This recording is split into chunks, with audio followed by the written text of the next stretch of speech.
Doctor اس دوران میں injection تیار کر رہا تھا۔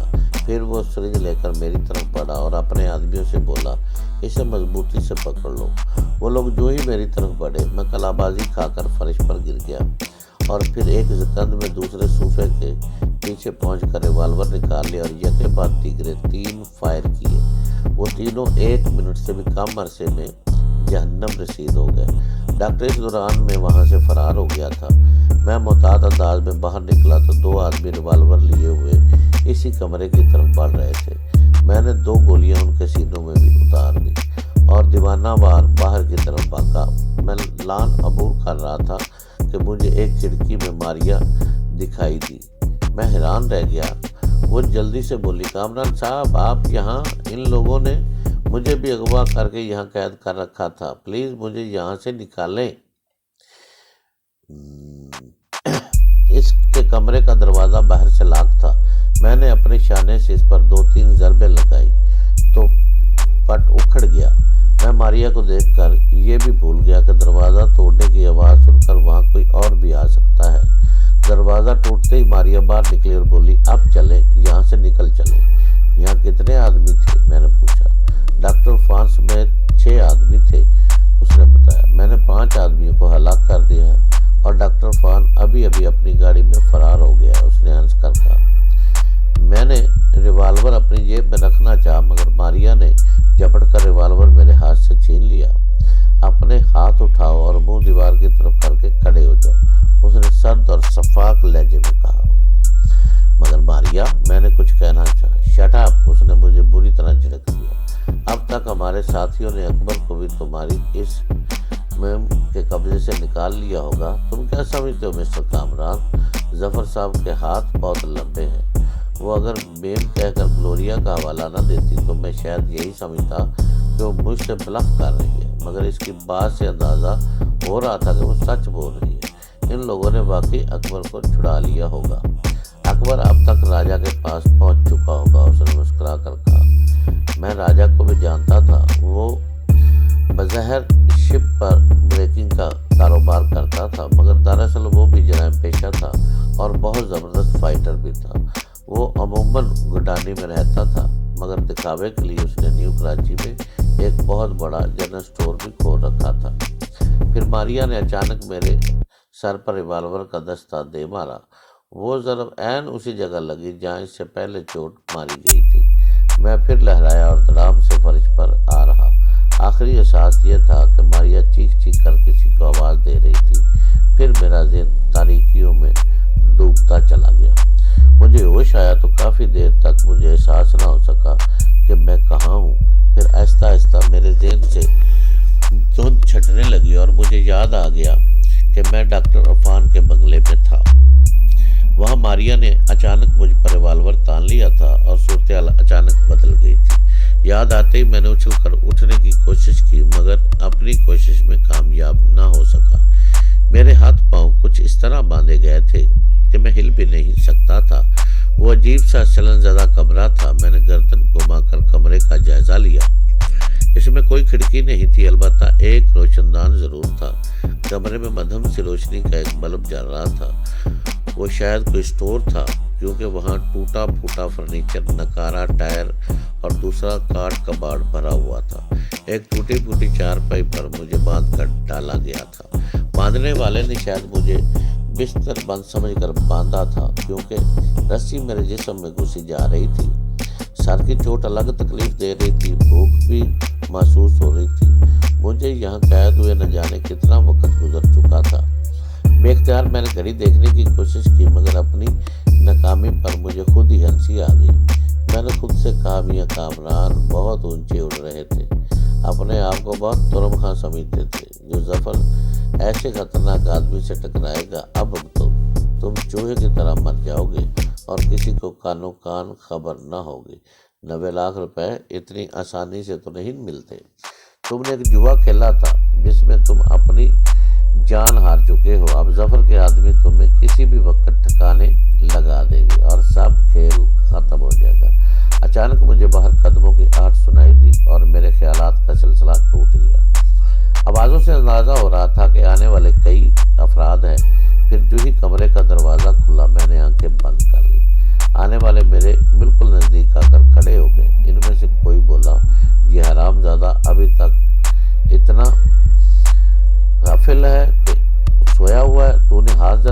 مار دیا تھا؟ میں نے تو ہاتھ نرم ہی رکھا تھا، اس کی باڈی کے حساب سے، کسی نے بھاری آواز میں جواب دیا۔ اچھا اب اسے اٹھا کر لے چلو استاد کے پاس، پہلے والے آدمی نے کہا۔ یار یہ بڑی مصیبت ہے، میں پھر اٹھاؤں اس 2.5 من کی لاش کو؟ تیسرے آدمی نے چلا کر کہا۔ اس مردود کی جان دیکھو، اس کا بے ہوش ہونا دیکھو، تم لوگوں نے خواہ مخواہ اسے ڈان بنا رکھا تھا، اسے یوں بتوایا تھا جیسے یہ اٹھے گا اور کھا جائے گا سب کو۔ اچھا زیادہ باتیں مت بنا، پہلے آدمی نے اکھڑ لہجے میں کہا، اسے اٹھا کر گاڑی میں لے چل۔